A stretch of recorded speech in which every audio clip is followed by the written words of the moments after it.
જ્યારે હું મારા રૂમમાંથી બહાર નીકળી ત્યારે મને કંઈક વિચિત્ર સંભળાયું, જેમ કે પઠાણ અંકલના રૂમમાંથી કેટલાક વિચિત્ર અવાજો આવતા હતા. મેં તે અવાજો સાંભળીને પઠાણ અંકલના રૂમના દરવાજા પાસે જઈને ઊભા રહીને અને દરવાજામાં કાન લગાવીને સાંભળવાનું શરૂ કર્યું. મને લાગ્યું કે કંઈક ખોટું છે, તેથી મેં વિચાર્યું કે અંદર શું ચાલી રહ્યું છે તે જોવું જોઈએ. પરંતુ મેં જોયું કે દરવાજો અંદરથી બંધ હતો અને રૂમમાં કોઈ બારી પણ નહોતી. પછી મને એક વિચાર આવ્યો. મેં મારી એક આંખ બંધ કરી અને મારી એક આંખથી તારામાં રહેલા ચાવીના કાણામાંથી જોવાનું શરૂ કર્યું. મેં જોયું કે મમ્મી પઠાણ અંકલ સાથે ચૂંટણી લડી રહી છે અને તેમના ચૂંટણી ચિહ્ન પર બેસીને તેમને ટેકો આપી રહી છે. મેં ક્યારેય વિચાર્યું નહોતું કે મમ્મી અંકલ સાથે આવું કરી શકે છે. હવે મારું મન તો હટવાનું નામ પણ લેતું નહોતું. જાણે કે મારી અંદર પણ કંઈક થઈ રહ્યું હતું. મારું મન બેચેન થવા લાગ્યું. જેમ પાણી વગર માછલી તડપતી હોય, હું પણ તે જ રીતે તડપવા લાગી. હવે મારું પણ ચૂંટણી લડવાનું મન થયું અને મેં વિચાર્યું કે એક દિવસ હું પણ ચૂંટણી લડીશ અને જીતીશ પણ. તેના માટે એક મોટી યોજનાની જરૂર હતી. હવે તો તમે લોકો આગળ વાર્તાનો આનંદ મારો. મિત્રો, જો તમે અમારી ચેનલને સબસ્ક્રાઈબ નથી કર્યું તો વિનંતી છે ચેનલને સબસ્ક્રાઈબ કરી દો અને આ વિડીયોને એક લાઈક પણ કરી દેજો અને તમારા મનપસંદ મિત્રોને શેર પણ કરજો. મિત્રો, હું તમને મારા વિશે જણાવવા માંગુ છું. મારું નામ રીના છે અને હું દિલ્હીમાં રહું છું. મારા ઘરમાં હું અને મારી મમ્મી રહીએ છીએ. 2 વર્ષ પહેલાં સુધી અમારા પપ્પા પણ અમારી સાથે જ રહેતા હતા, પરંતુ એક કાર એક્સિડન્ટમાં તે અમારાથી દૂર થઈ ગયા. પપ્પાના મૃત્યુના સમાચાર સાંભળીને પપ્પાના મિત્ર પઠાણ અંકલ અમારા ઘરે પપ્પાને જોવા આવ્યા. થોડા દિવસો માટે તેઓ અમારી સાથે રહ્યા, પરંતુ કેટલાક જરૂરી કામના કારણે તેમણે પાછા જવું પડ્યું. પરંતુ તેણે અમને વચન આપ્યું કે તે હંમેશા અમારી સાથે રહેશે.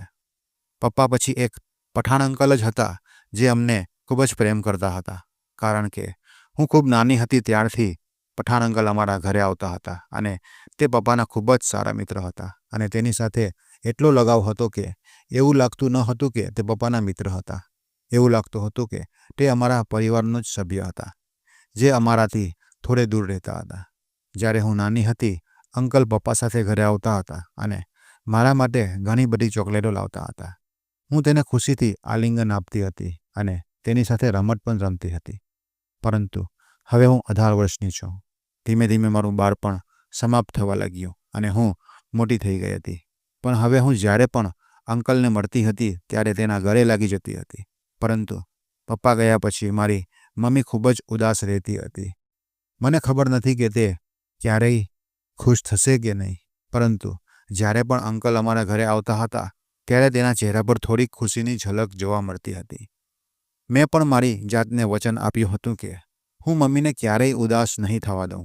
મારી મમ્મી માત્ર 40 વર્ષની હતી, પરંતુ તે 25 વર્ષની છોકરી જેવી દેખાતી હતી. જ્યારે પણ હું અને મમ્મી બજારમાં જતા હતા ત્યારે લોકો અમને એવી રીતે જોતા કે જાણે અમે બંને મા દીકરી નહીં પરંતુ બહેનો હોય. મારી મમ્મી ખૂબ જ સ્માર્ટ હતી.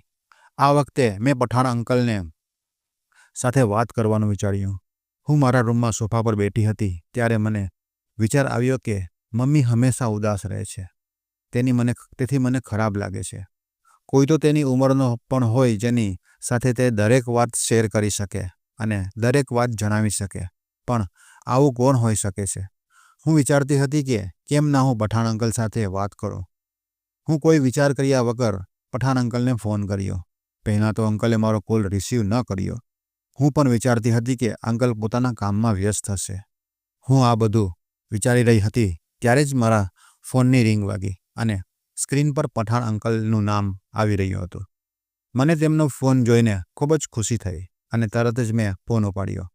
મેં ફોન ઉપાડ્યો તો ત્યાંથી અંકલ બોલ્યા, "માફ કરજે દીકરા, હું થોડીક મિટિંગમાં વ્યસ્ત હતો એટલે તમારો ફોન ઉપાડી શક્યો નહીં." મેં કહ્યું, "કંઈ વાંધો નહીં અંકલ, તમે ફ્રી થઈને ફોન તો કર્યો ને."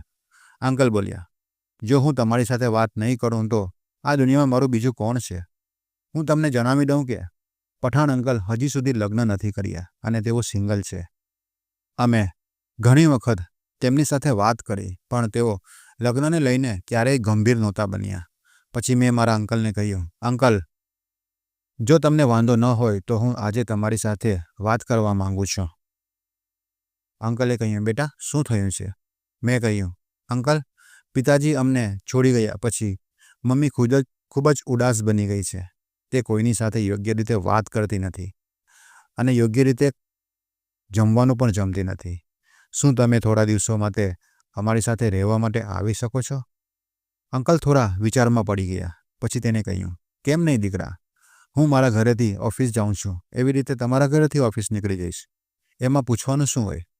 આટલું કહીને અંકલે બાય કહીને ફોન રાખી દીધો અને હું પઠાર અંકલ વિશે વિચારવા લાગી. અને અમે બધા જમવા માટે ટેબલ ઉપર બેઠા હતા અને ત્યાં થોડી જ વારમાં કોઈએ દરવાજો ખખડાવ્યો.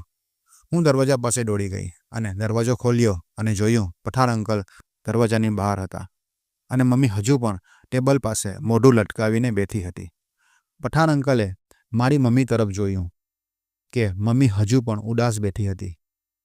તેણે અંકલ તરફ જોયું પણ નહીં. ત્યારે અંકલે તેના મોં પર આંગળી મૂકી અને મારી તરફ ચૂપ રહેવાનો ઇશારો કર્યો. હું પણ એ ઇશારો સમજી ગઈ અને ચૂપ થઈ ગઈ.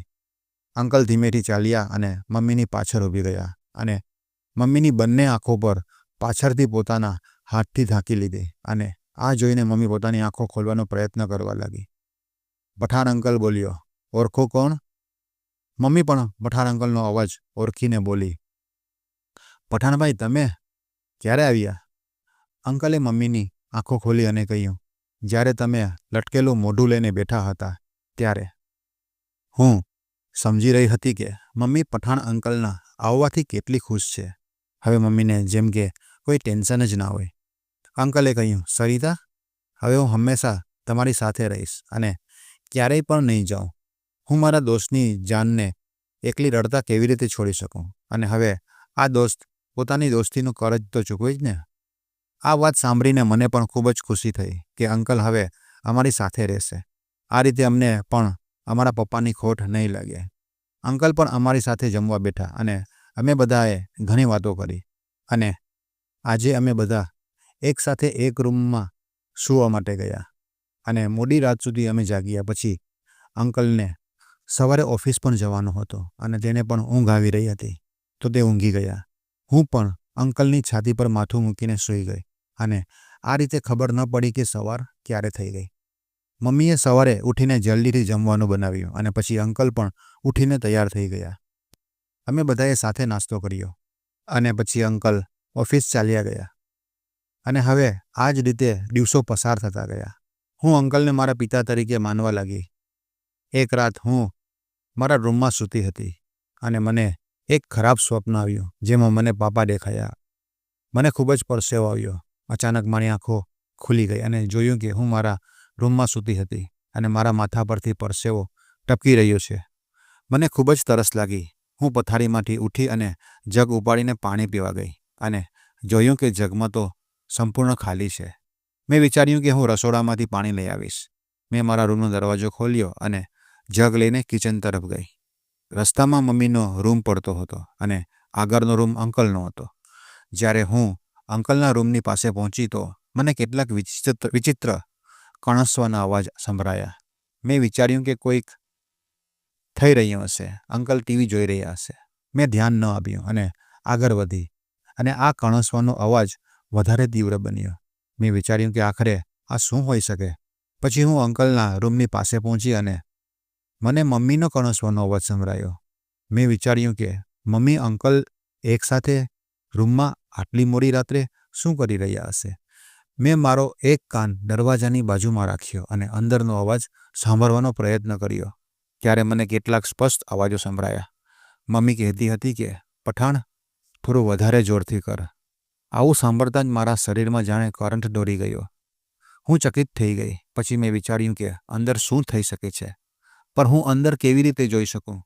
રૂમમાં કોઈ બારી પણ નથી અને દરવાજો પણ અંદરથી બંધ છે.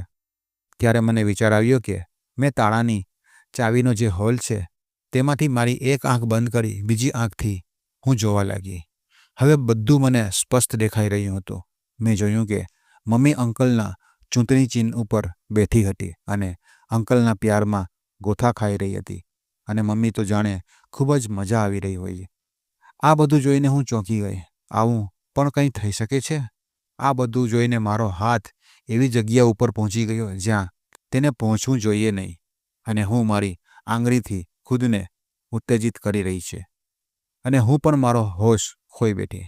થોડીવાર પછી મમ્મી અંકલના ચૂંટણી ચિહ્ન પરથી નીકળીને બેડ ઉપર સૂઈ ગઈ અને અંકલને કહેવા લાગી, પઠાણભાઈ, હવે તમે અમને છોડીને જતા નહીં.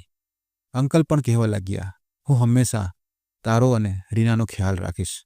હવે અંકલ મમ્મીની સાથે વાત કરી રહ્યા હતા અને હું પણ મારા હોશમાં આવી ગઈ અને ત્યાંથી નીકળી ગઈ. કિચનમાંથી મેં પાણી લીધું અને ચૂપચાપ મારા રૂમમાં જઈને સૂઈ ગઈ. હવે નીંદર મારી આંખોમાં હતી નહીં.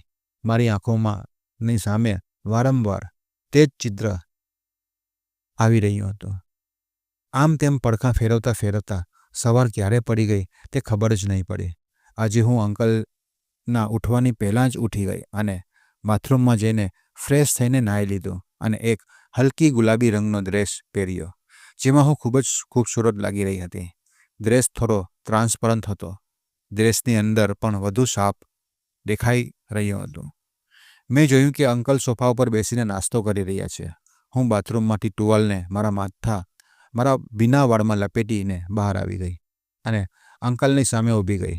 અંકલે પૂછ્યું કે હું કેવી લાગી છું? અંકલ બોલ્યા, રીના બેટા, આજ તો તું ખૂબ જ ખૂબસૂરત લાગી રહી છે. હું પણ ખૂબ જ ખુશ થઈ ગઈ અને અંકલની પાસે જઈને બેસી ગઈ. પછી અંકલ ઓફિસ રવાના થયા તો હું જલ્દીથી ઉઠીને અંકલને ઘરે લાગી ગઈ અને મારો થોડો દબાવ અંકલ ઉપર આપ્યો, જેથી અંકલને થોડું મહેસૂસ કરવા લાગે. મિત્રો, આગળ ખૂબ જ મજા આવવાની છે. આ વાર્તામાં મારી સાથે બન્યા રહેજો. બીજા ભાગમાં હું જણાવીશ કે અંકલ કેવી રીતે મારા પિતા બની ગયા અને અંકલની સાથે મેં પણ ચૂંટણી લડી અને તે પણ અંકલની ચૂંટણી ચિહ્નની સાથે. મમ્મી પણ અમારી સાથે છે. તો મળીએ આપણે બીજા ભાગમાં. ત્યાં સુધી નમસ્કાર, ધન્યવાદ, રાધે રાધે.